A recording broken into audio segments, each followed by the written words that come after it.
No, we care if you're a monster. Yeah. We don't care if you got the monster. You know what I'm saying? It's kind of messed up because we have men. I used to say vultures last year. It's not about vultures. We are. You would call us pathetic, but we would say like, how do you get?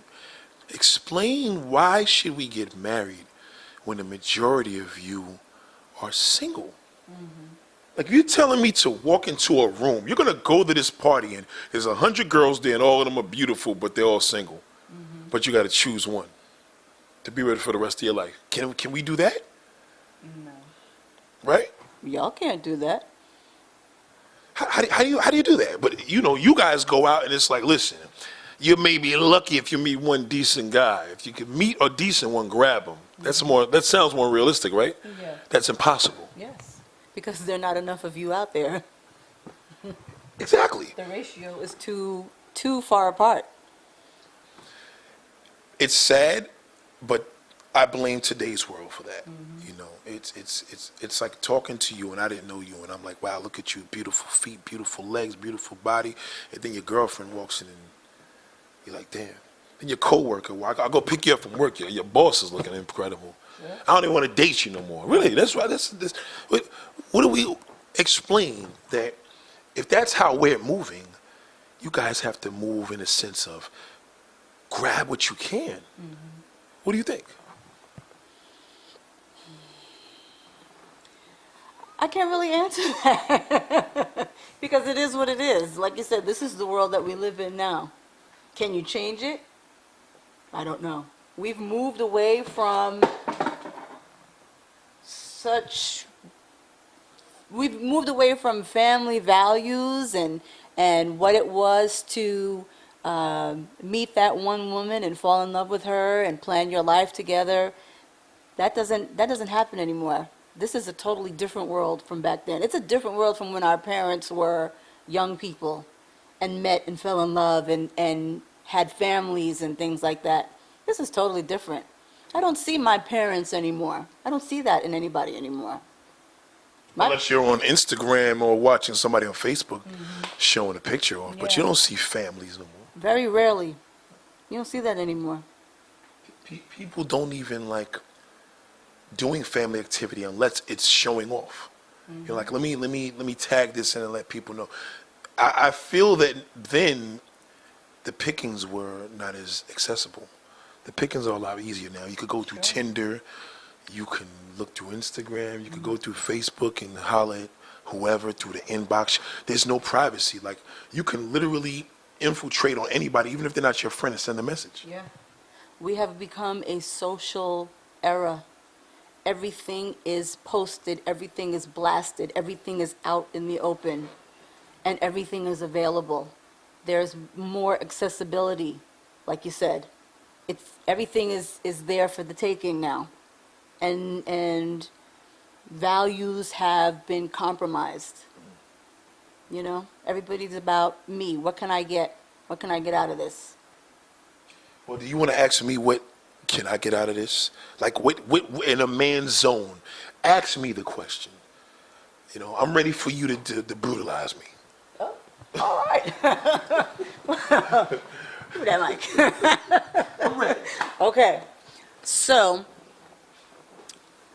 coming from a family where a mom and dad have stayed married, have had children, and living in the era that we live now, where are you? Do you model yourself after your parents, or are you living in that social era now where because there's so much available to you that you want a piece of that? I think that's a great question, by the way.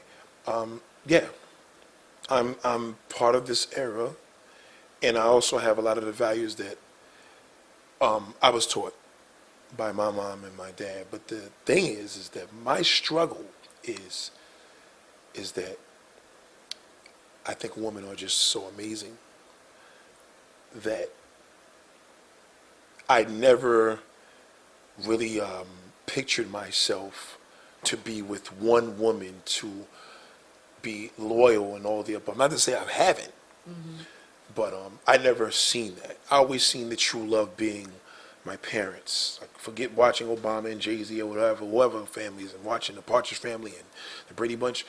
I seen them, but I had one struggle. And you know what that struggle is? That struggle is, it's the same struggle of a guy that, or a woman that was in a closet and trying to fight it. Or my struggle in the closet was always wanting more woman. Like I think women are just like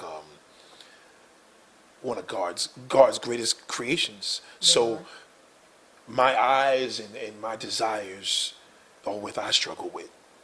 You know, to always have a million female friends and do photography or have friends and go to vacations and never do nothing. I had to kind of prove that to myself.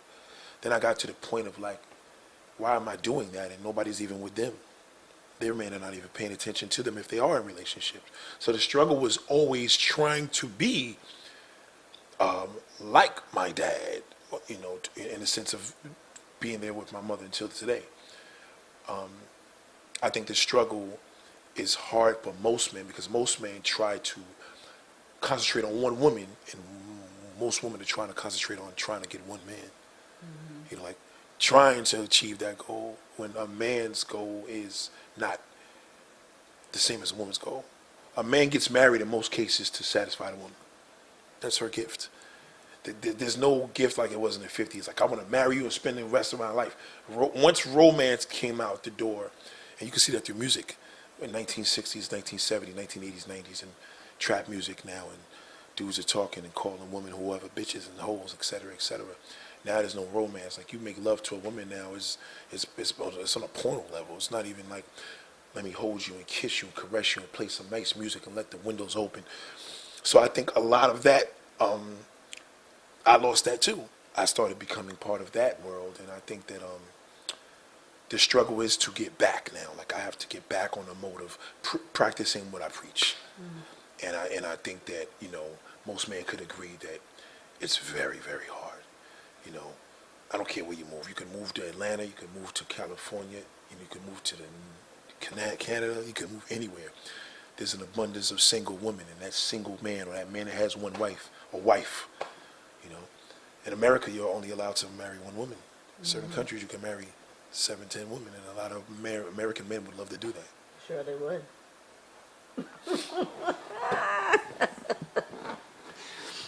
Not saying me, but Sure. Okay, so are you saying that even if you were to commit to that one woman, that you would spend the rest of your life in a struggle to be committed to her? I think so. I think I would. I think I think that's why I'm not married yet.